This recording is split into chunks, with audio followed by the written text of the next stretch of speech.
Hello everyone, Dr. Alok Agarwal and I welcome you all on a series of lecture of course Basic Mechanical Engineering having course ET203. So in this video, we will be discussing the hardness testing of material, that is another property of material hardness, and in that we will specifically discuss Brinell hardness testing procedure and machine. So let us start with hardness testing of material. तो first of all हम देखते हैं कि hardness क्या होता है. Hardness is defined as a resistance offered by a body. कोई भी बॉडी अगर रेजिस्टेंस दे रही है अगेंस्ट इंडेंटेशन, स्क्रैचिंग, एब्रेशन और कटिंग, तो हम उस रेजिस्टेंस को बोलेंगे हार्डनेस. मतलब जितना ज्यादा रेजिस्टेंस वो देगी उतना ज्यादा मटेरियल जो बॉडी है वो उतनी ज्यादा हार्ड है. अब ये हार्डनेस बहुत ही इंपॉर्टेंट रोल प्ले करती है कि कोई भी कंपोनेंट को रिजेक्ट करना है या एक्सेप्ट करना है. ठीक, मटेरियल टेस्टिंग में बहुत ही इंपॉर्टेंट प्रॉपर्टी होती है. इससे हम क्या देखते हैं हार्डनेस टेस्टिंग में एक्चुअली, कि मटेरियल में प्लास्टिक डिफॉर्मेशन हो रहा है और वो प्लास्टिक डिफॉर्मेशन होने के लिए कितना रेजिस्टेंस दे रहा है. हमने मटेरियल में लोड लगाया, इंडेंटेशन किया, स्क्रैचिंग की, कट किया, तो वो कितना अगेंस्ट है उस चीज के, कितना उसको रेजिस्टेंस प्रोवाइड कर रहा है, दैट इज द हार्डनेस. अगर हमने इंडेंटेशन किया, उसमें कुछ मटेरियल से इंडेंट करने की कोशिश की, तो उसमें डिफॉर्मेशन हुआ, लेकिन वो डिफॉर्मेशन प्लास्टिक डिफॉर्मेशन को वो रेजिस्ट कर रहा है. जितना ज्यादा वो रेजिस्ट करेगा उस प्लास्टिक डिफॉर्मेशन को, उस मटेरियल की हार्डनेस उतनी ज्यादा होगी. ठीक है.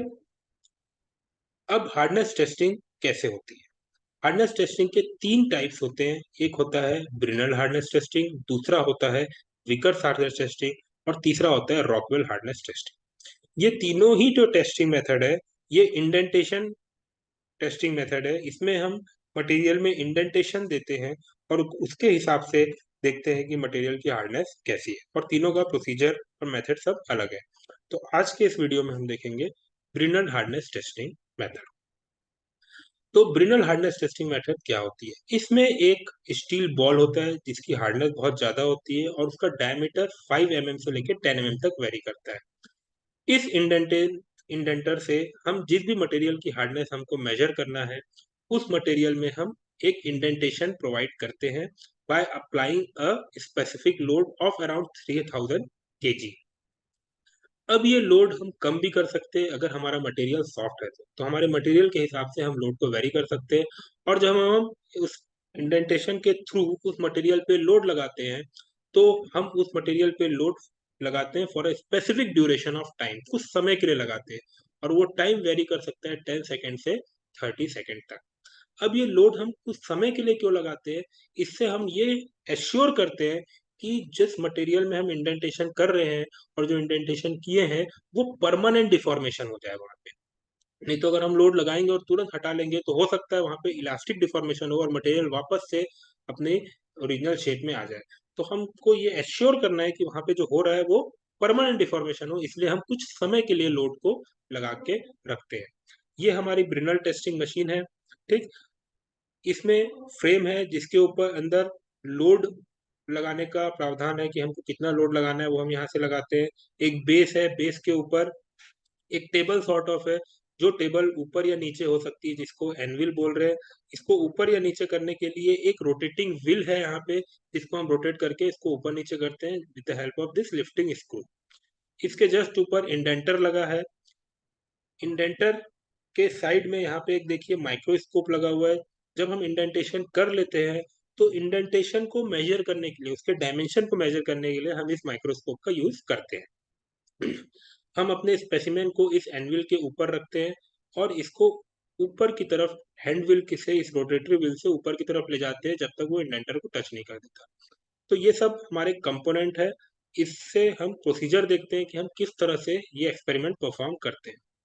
तो सबसे पहले जो भी इंडेंटर से हमको इंडेंटेशन करना है उसको हम यहाँ पे होल्ड करते हैं. इंडेंटर होल्डर है यहाँ पे, इसमें हम इंडेंटर को होल्ड कर दिए. ठीक, मशीन में हमने उसको लगा दिया. उसके बाद हम क्या करते हैं, जो स्पेसिमेन है हमारा उसको अच्छे से क्लीन कर लेते हैं और मशीन की टेबल, इस टेबल के ऊपर उसको हम रख देते हैं, फिक्स कर देते हैं. ठीक, अब इस टेबल को ऊपर की तरफ मूव करते हैं और जब तक मूव करते जाते हैं जब तक हमारा जो स्पेसिमेन है वो इस इंडेंटर बॉल के कांटेक्ट में ना आ जाए।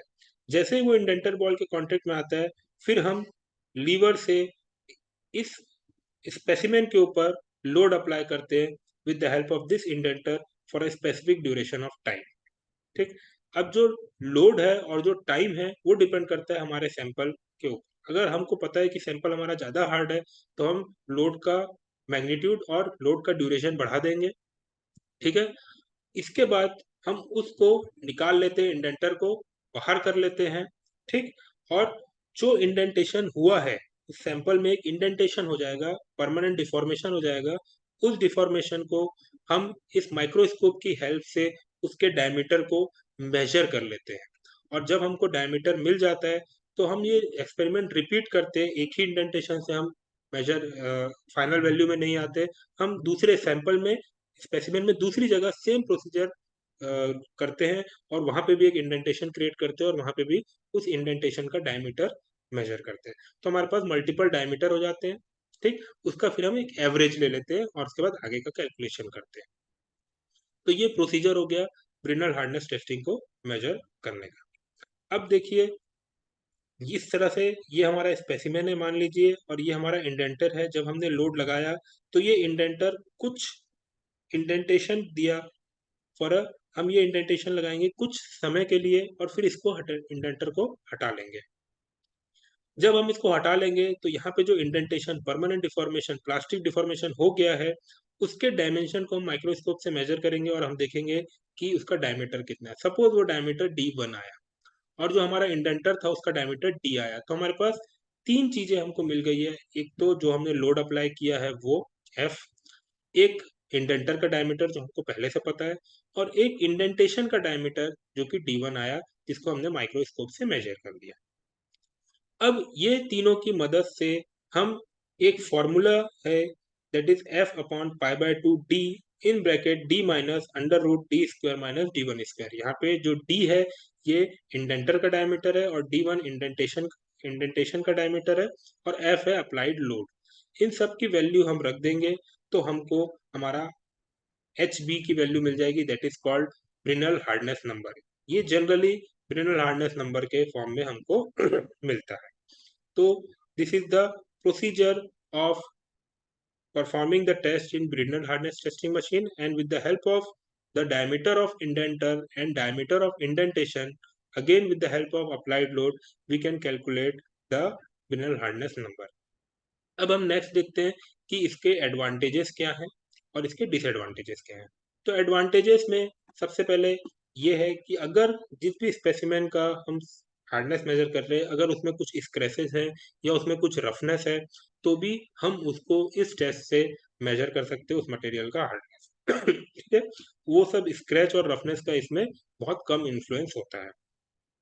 अगेन नेक्स्ट, ये टेस्ट जनरली हम हार्डनेस किसी भी कास्ट मटेरियल की या पाउडर मेटलर्जिकल से जो मटेरियल बना होता है उसकी हार्डनेस मेजर करने के भी काम में ला सकते हैं।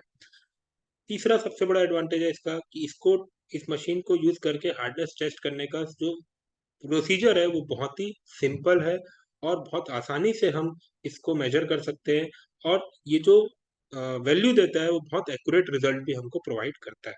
तो इसके मल्टीपल एडवांटेज है।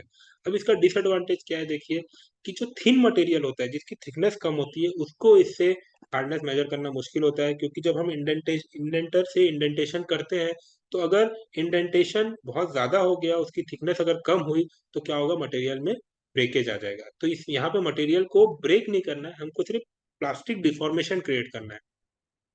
तो मटेरियल अगर थिन होगा, तो उसमें क्या आएगा, हो सकता है कि वो वहां से ब्रेक हो जाए, और अगर वो ब्रेक हो गया तो फिर वो टेस्ट फेल हो जाएगा, क्योंकि हम वहां पे इंडेंटेशन का डायमीटर मेजर नहीं कर सकते।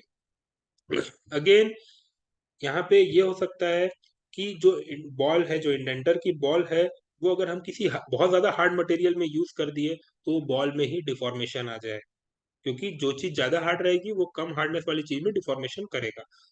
तो ये एक प्रॉब्लम हो सकती है कि हमारा जो इंडेंटर है वो खराब हो जाए। तीसरा है कि जो बॉल का साइज है वो 5 mm से 10 mm तक रहता है, तो काफी बड़ा साइज है। ठीक है। और अब हम उसमें स्पेसिमेन में लोड लगा रहे हैं, और वो जो लोड लगा रहे हैं तो वहां पे मटेरियल में क्या हो रहा है, परमानेंट डिफॉर्मेशन हो रहा है। इसमें वो डिफॉर्मेशन रह जाएगा, वो हटेगा नहीं, हमेशा के लिए रह जाएगा। तो क्या होगा कि जो भी कंपोनेंट है, जो मटेरियल है, उसको उसकी लाइफ में इफेक्ट पड़ता है, उसकी लाइफ कम हो जाएगी, क्योंकि वो जो इंडेंटेशन है दैट इज परमानेंट। तो this are the advantages and disadvantages of Brinell hardness testing. Next video में अपन देखेंगे कि विकर्स हार्डनेस टेस्टिंग किस तरह से की जाती है और रॉकवेल हार्डनेस टेस्टिंग किस तरह से की जाती है। इस वीडियो के लिए इतना ही। Thank you.